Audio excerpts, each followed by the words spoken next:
오늘 본문 중에 요한복음 7장 53절부터 또 8장 11절까지를 보시면 제일 앞과 뒤에 괄호 표시가 있습니다. 이것은 대부분의 성경을 연구하는 학자들이 이 부분이 사본상의 문제가 많기 때문에 성경에서 빼야 한다라고 주장하기 때문입니다. 그래서 오늘 본문 설교를 준비하면서 본 책들 중에는 오늘 본문에 대해서, 이 본문에 대해서 아예 주석을 하지 않는 책도 굉장히 많았습니다. 하지만 우리가 읽는 이 개역개정 성경에서도 이 부분을 괄호 안에 넣어서 성경에는 원래 없었지만 나중에 누군가에 의해서 추가됐을 그 내용, 가능성을 열어두었습니다. 하지만 사본상에 이렇게 문제가 있다고는 하지만 분명한 것은 이 사건이 성경에 기록되어 있고 또 실제로 있었던 사건이라는 것입니다. 이 새벽 이 본문의 말씀을 통해 우리에게 말씀하시는 하나님의 음성을 들으시는 귀한 시간 되시기를 소망합니다. 어느 날 이른 아침에 예수님이 성전에서 사람들에게 복음을 전하고 계실 때 서기관과 바리새인들은 간음하다가 현장에서 잡힌 여자를 끌고 와서 예수님 앞에 세웠습니다.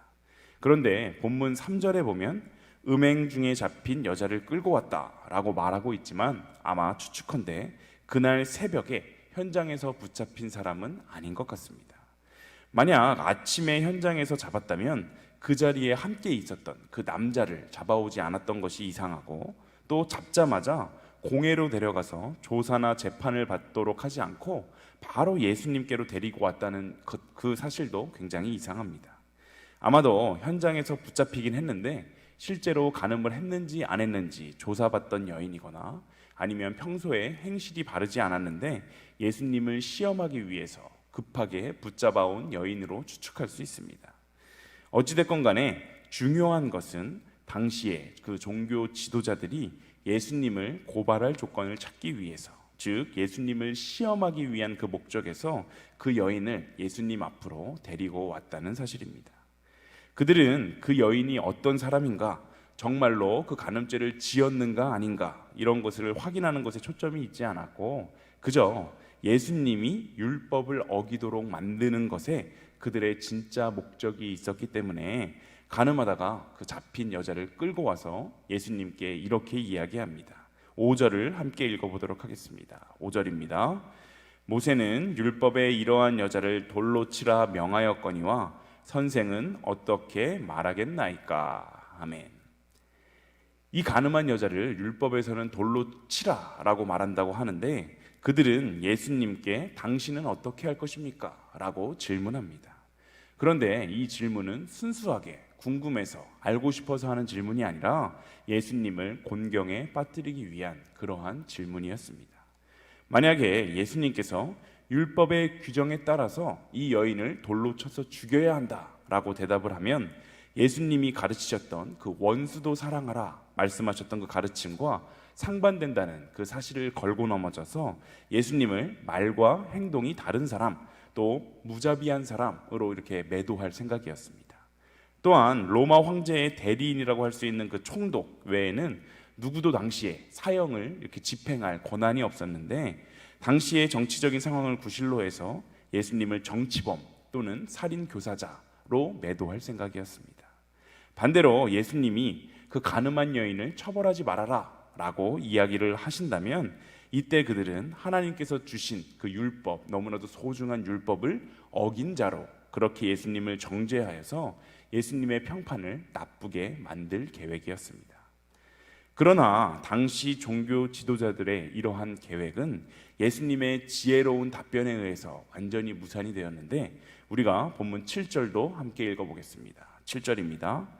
그들이 묻기를 마지 아니하는지라 이에 일어나 이르시되 너희 중에 죄 없는 자가 먼저 돌로 치라 하시고. 아멘. 예수님께서는 이 종교 지도자들의 그 질문을 받으시고 잠시 대답을 미루셨다가 너희 중에 죄 없는 자가 먼저 돌로 치라 라고 말씀하십니다. 이러한 예수님의 대답은 율법에 따라서 그 간음한 여인을 처벌을 하긴 해야겠지만 율법의 기준으로 볼 때 스스로 죄가 없고 또 의롭다 여길 수 있는 자만 그 여인을 돌로 쳐라 라고 말씀하신 것입니다. 그래서 예수님을 궁지로 몰아넣었다고 그 생각했었던 종교 지도자들은 오히려 자신들의 양심의 가책을 느끼며 하나둘씩 그 자리를 떠나게 되었고, 결국 예수님과 여인만 남게 되는 상황이 벌어집니다. 그리고 본문 11절 하반절에 보면 예수님은 이렇게 말씀하십니다. 나도 너를 정죄하지 아니하노니 가서 다시는 죄를 범하지 말라. 아멘. 바로 예수님의 이 말씀을 우리가 한번 주목해 보아야 합니다. 당시 종교 지도자들은 죄 없는 예수님을 정죄하는 목적으로 억지스럽게 간음하는 여자의 사건을 만들어서 예수님과 또 그 여자, 그 둘을 모두 정죄하려고 했지만, 예수님은 오히려 이 사건을 통해서 당신은 우리를 정죄하거나 아니면 심판하러 이 세상에 오신 분이 아니라 용서하고 생명을 주러 오신 분이심을 증명해 보이셨습니다. 주님은 본인이 정죄를 당하는 그 상황에서도 당신이 이야기하시던 대로 세상을 이처럼 사랑하사 그를 믿는 자들에게 생명을 주시기 위해 이 땅에 오신 분임을 보여주셨고, 정죄당하던 그 여인까지도 주님께서 놀라운 사랑으로 품어주십니다. 놀라운 것은 예수님은 그 여인을 조사해서 죄가 없음을 확인하셨거나 아니면 또 이후에는 다시 같은 죄를 반복해서 짓지 않겠습니다 라는 다짐을 받고서 그 여자의 죄를 사해 주신 것이 아니라는 사실입니다. 또한 가서 다시는 죄를 짓지 말라라는 이 말씀은 지금 용서를 해주긴 하지만 다시 죄를 짓게 되면 너의 이 용서는, 지금 이 용서는 모든 것이 허사가 된다, 그러니까 똑바로 살아라 라는 그러한 차가운 명령도 아닙니다. 그저 예수님은 아무런 조건도 또 이유도 없이 나도 너를 정죄하지 않겠다라고 지금 말씀하고 계신 것입니다. 제임스 보이스 목사는 나도 너를 정죄하지 않겠다라는 이 무조건적인 용서의 말씀을 설명하면서 이러한 예를 들었습니다. 자식이 아버지께 아빠 나 사랑해? 하고 물으면 아버지는 그럼 당연히 사랑하지 라고 대답할 것입니다. 왜 사랑해? 라고 물으면 부모가 뭐라고 대답합니까? 예쁘니까? 공부를 잘하니까? 아니면 너로 인해서 나에게 경제적인 이득이 생기니까? 라고 대답합니까? 아닙니다. 아마 대부분의 부모님들은 이렇게 이야기할 것입니다. 그냥 너니까, 너가 그냥 내 딸이니까, 너가 내 아들이니까. 오늘 예수님이 간음한 여자에게 말씀하신 이 모든 것들이 부모가 자식을 아무런 이유 없이 사랑하듯이 예수님의 무조건적인 사랑임을 우리는 깨달아야 합니다. 그럴 때 오늘 본문의 모든 말씀을 우리는 새로운 시각으로 바라볼 수가 있는데, 특별히 11절 하반절에 있는 가서 다시는 죄를 범하지 말라라는 이 말씀은 내가 너를 정죄하지 않고 사랑한다 라는 그러한 말씀임을 우리는 알 수가 있습니다. 이 말씀은 준엄한 요구나 명령이 아니라 따뜻한 요청입니다. 이것은 정죄함을 받지 않기 위한 그 율법적인 요구이거나 딱딱한 명령이 아니라 정죄함이 없는 무조건적으로 베푸시는 주님의 놀라운 은혜로의 초청인 것입니다. 로마서 8장 1절은 이렇게 이야기합니다. 그러므로 이제 그리스도 예수 안에 있는 자에게는 결코 정죄함이 없나니. 아멘. 예수님은 당신 안에 있는 자에게는 결코 정죄함이 없다라고 말씀하십니다. 이 말이 무엇입니까? 예수님만 믿게 되면, 예수님을 믿기만 하면 정죄함이 없으니까 이제 막 살아도 된다라는 이러한 말이 아니라, 사랑이 많으신 예수님께서 우리의 어떠한 죄와 허물도 정죄하지 않으시고 그저 모든 것을 사랑으로 품어주시고, 우리가 우리의 죄와 허물을 인정하고 자복하며 회개할 때 언제나 깨끗하게 해주신다라는 그러한 말입니다. 이러한 맥락에서 오늘 본문에 가서 다시는 죄를 짓지 말라라는 말씀을 보면, 이 말씀은 결코 정죄함을 면하기 위한 그러한 요구 조건이 아닙니다. 다시는 죄를 짓지 않겠다는 결심을 가능하게 하는 것도, 또한 다시 죄를 지었음에도 뉘우치며 다시 일어섬을 가능하게 만드는 것도 내가 너를 사랑하기 때문에 정죄하지 않겠다라는 이 주님의 선언 때문임을 우리는 기억해야 합니다. 하나님이 돌을 들어서 그 여인을 치지 않으셨던 그 이유는 예수님이 대신하여서 돌을 맞으셨기 때문입니다. 예수님의 그 십자가 사랑 때문에 우리가 하나님의 자녀가 될 수 있었고, 우리가 하나님의 자녀이기 때문에 다시는 죄를 짓지 말라라는 이 말씀을 우리는 무슨 말씀인지 깨닫고 기꺼이 이 말씀에 반응할 수 있습니다. 예수님을 모르고 세상을 살아가는 사람들에게 가서 다시는 죄를 짓지 말라라는 이 명령, 이 말씀은 전혀 행할 수 없는 불가능한 일입니다. 일단 예수님을 모르고 살아가는 사람들은 자신이 죄인임을 알지 못하고 또 인정하지 못합니다. 전도를 하며 우리는 모두 죄인입니다 라는 이야기를 하면 대부분의 사람들은 기분 나빠합니다. 내가 뭐 전과가 있는 것도 아니고 심지어 내가 길가에 침도 한 번 안 뱉고 얼마나 착하게 살려고 노력하는데 나한테 죄인이라고 하냐고 오히려 화를 내는 사람들도 있습니다. 행여 자신이 죄가 많은 사람이라고 인정하는 사람이 있다고 하더라도 그 죄를 깨끗하게 하거나 아니면 반복적으로 짓게 되는 그 죄를 이겨낼 힘이 그 사람에게는 전혀 없습니다. 우리 인간은 불완전하고 부족하기 때문에 우리가 아무리 나의 죄를 깨닫고 또 죄를 짓지 않으려고 사람의 힘으로 안간힘을 쓴다 하더라도 죄를 이길 수 있는 힘이 바로 사람들에게는 전혀 없기 때문입니다. 그런데 예수님을 따르는 많은 그리스도인들도 사실 이 비슷한 문제 때문에 낙심하고 넘어져서 신앙을 잃어버리는 사람들이 참 많습니다. 자신이 주님을 따른다고 고백하며 교회에서 예배도 열심히 드리고 평상시에 생각날 때마다 기도도 하고 그러는데 일상에서 반복적으로 짓게 되는 죄 때문에 그 죄를 이기지 못하는 자신의 모습을 바라보면서 너무나도 때로 자신이 참 한심하게도 느껴지고, 이런 모습, 나의 이 습관적인 반복되는 이 죄를 짓는 모습이 이제 더 이상은 하나님께서 나를 사랑해 주시지 않을 것 같다라는 생각을 갖고 교회와 점점 멀어지다가 하나님과도 멀어지는 삶을 살아가는 사람들이 참 많은 안타까운 현실입니다. 하지만 우리가 반드시 기억해야 하는 것은 우리를 지으신 하나님은 우리가 무슨 일을 하든 우리가 무슨 어떠한 상황 가운데 있든지 상관없이 여전히 우리를 너무나도 사랑하시고 우리를 결코 정죄하지 않으신다는 그 사실입니다.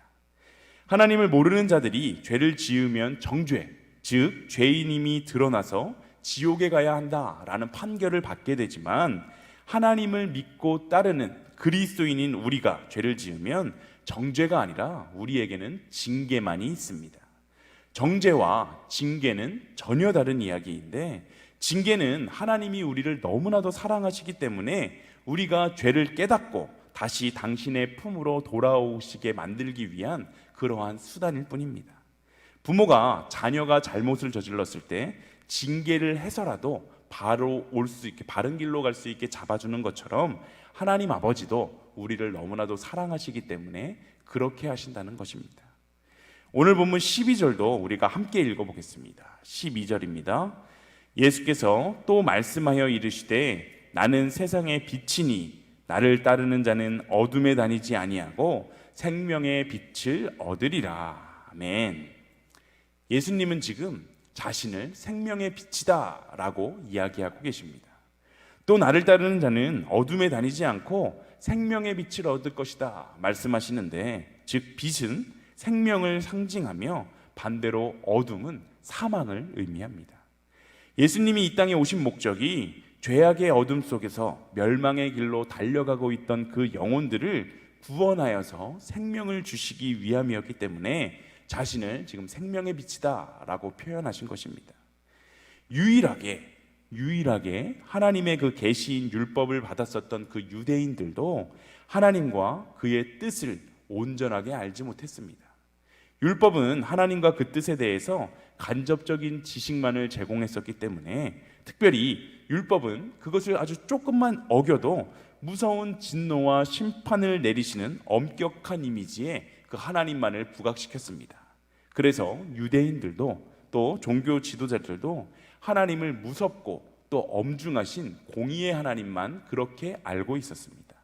하지만 하나님의 아들이신 예수님께서 직접 인간의 몸을 입고 우리에게 오셨고, 하나님은 우리를 너무나도 사랑하셔서 죄인된 우리를 용서해 주시기 위해 당신의 아들을 십자가에 달려 죽이시기까지 우리를 너무나도 사랑하시고 우리를 이 죄에서 해방하여 구원에 이르도록 하신 사랑이 넘치는 하나님, 그 공의로 심판하시는 하나님만을 알게 된 것이 아니라 바로 사랑의 하나님, 우리를 하나님께서 너무나도 사랑하시고 하나님은 사랑의 하나님이시다라는 사실을 예수님을 통해 우리가 제대로 깨닫게 하셨습니다. 그리스도인인 우리에게 가장 큰 복음은 바로 하나님이 우리를 언제나 사랑하신다라는 그 사실입니다.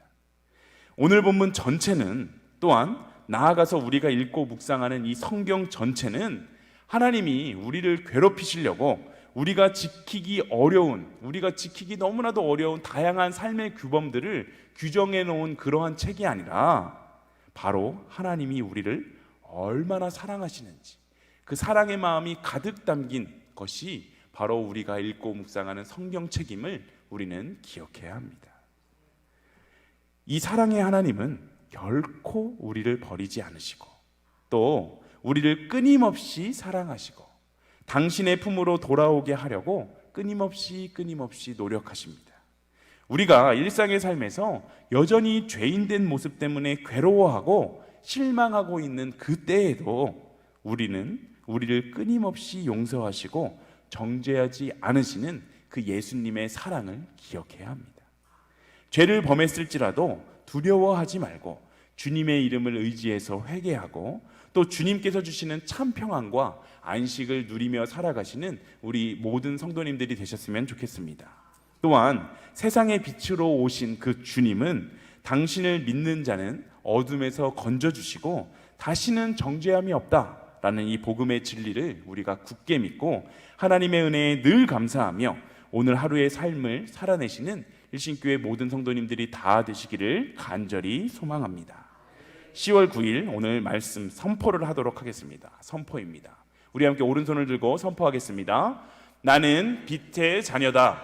나는 오늘도 예수님을 의지하여 세상을 치유하고 예수님을 따라 빛으로 세상을 밝게 비출 것이다. 한 번 더 합니다. 나는 빛의 자녀다.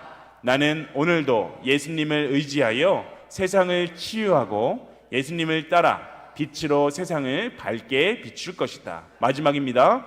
나는 빛의 자녀다. 나는 오늘도 예수님을 의지하여 세상을 치유하고 예수님을 따라 빛으로 세상을 밝게 비출 것이다. 아멘. 우리 함께 찬송가 90장 찬양하겠습니다.